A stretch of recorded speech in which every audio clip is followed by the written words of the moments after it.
Penyidik Direktorat Reserse Kriminal Umum Polda Jabar meyakini Yosep jadi eksekutor dalam kasus Subang dengan tewasnya istri dan anaknya, Tuti dan Amalia. Dalam melakukan aksinya, polisi meyakini Yosep tidak sendirian. Dia dibantu tersangka lain untuk menghabisi nyawa Tuti Suhartini dan Amalia Mustika Ratu. Dirkrim Polda Jabar, Kombes Surawan mengatakan, dugaan tersebut muncul berdasarkan pengakuan tersangka M. Ramdhanu alias Danu yang dicocokkan dengan olah tempat kejadian perkara. Saat ini Yosep sudah ditahan. Namun, dari sejumlah pemeriksaan berulang kali, Yosep tidak mengakui perbuatannya. Namun, dari hasil olah TKP hingga pemeriksaan saksi, sudah mengarah bahwa pelakunya adalah Yosep. Dugaan soal Yosep dibantu oleh tersangka lain saat melakukan eksekusi pun, kata dia, muncul berdasarkan hasil autopsi terhadap jenazah korban, ada perbantuan dari yang lain tidak mungkin sendiri. Analisa dari luka di tubuh korban, kemudian dari autopsinya dinilai tidak mungkin dilakukan sendiri. Sebelumnya, penyidik di Treskrimum Polda Jabar melakukan olah TKP ulang, untuk mengungkap peristiwa pembunuhan ibu dan anak di Kabupaten Subang. Olah TKP dilakukan setelah salah satu pelaku mengakui perbuatannya dan menyerahkan diri ke Polda Jabar. Saat ini, polisi telah menetapkan 5 orang tersangka dalam kasus tersebut. Apa sejauh ini, bagaimana dengan golok atau benda tajam tersebut lah, seperti yang terminologikan oleh polisi? Jadi balik lagi ke keterangan saya sebelumnya bahwa saya sanksi dengan golok itu juga. Karena keterangan Danu sendiri saya sanksi, apalagi dengan isi keterangannya. Salah satunya adalah golok. Jadi Pak Mega waktu beberapa kali saya mendampingi pemeriksaan di Polda Jawa Barat, itu salah satunya saya adalah mendampingi Yosep. 1-2 bulan kemarin itu kan hampir tiap minggu kami ada pemeriksaan. Kebetulan ruangan pemeriksaan Pak Yosep itu, di ruangan pemeriksaannya itu ada whiteboard.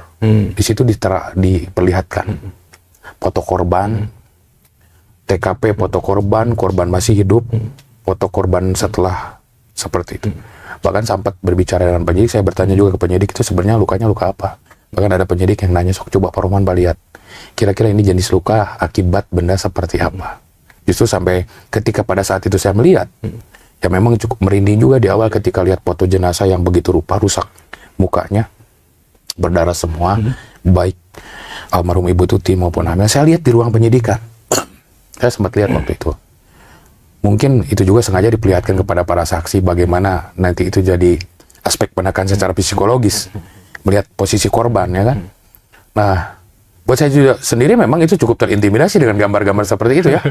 Karena sempat kepikiran, karena memang hancur mukanya. Dan sampai hari itu saya melihat sulit mengidentifikasikan alat yang digunakan untuk jenis luka seperti itu.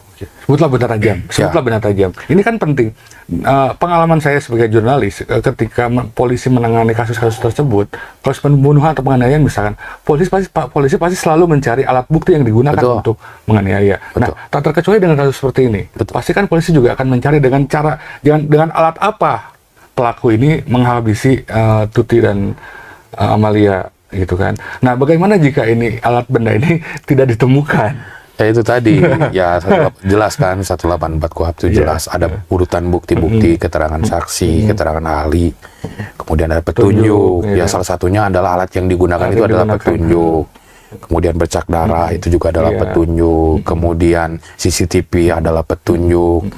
Kemudian hasil klarifikasi anjing pelacak juga itu adalah petunjuk. Ya kan? Jadi banyak petunjuk yang bisa digunakan oleh penyidik kepolisian untuk dijadikan acuan dalam penyidikan ini. Nah, berkaitan dengan ketika dengan alat bukti yang sampai hari ini debatable, jenis lukanya saja debatable, tiba-tiba muncul keterangan golok, jadi pertanyaan lagi buat saya. Golok macam apa yang bisa menghasilkan luka seperti itu? Saya coba ingat-ingat lagi.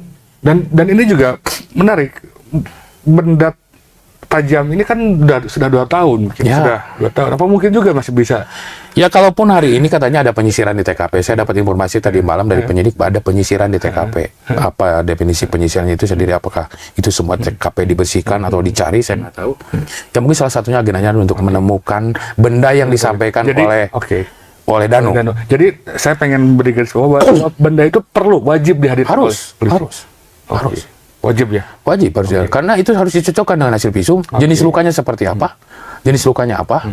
Apakah benar karena benda tumpul, benda tajam, benda tidak tupul misalnya?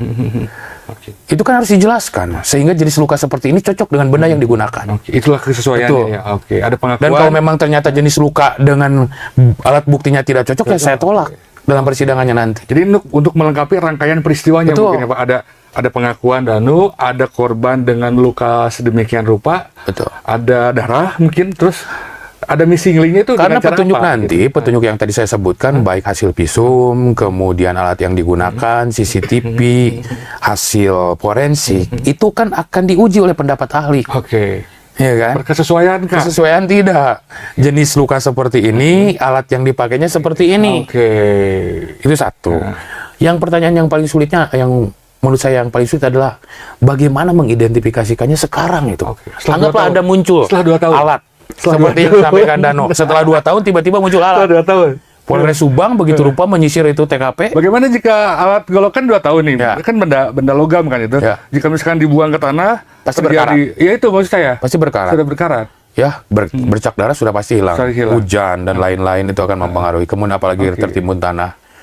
Yang jelas kalaupun ada hari ini alat bukti yang disampaikan Danu katanya kepada Golok katanya. Golok katanya, ya golok macam apa yang setelah 2 tahun. Apalagi diteliti di TKP. Disimpan di tanah katanya. Ya, kalau atau disimpan- dibuang atau di mana lagi. Ya, kalau dibuang jelas itu kalau misalnya tertimbun tanah mungkin itu ada karat. Oke.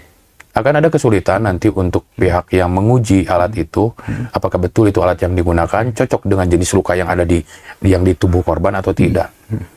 Ya, yang paling pasti saya menolak keterangan Danu dan apa yang disampaikan Danu ke penyidik kepolisian menurut saya tidak valid. Dan harus diuji juga mungkin. Harus diuji.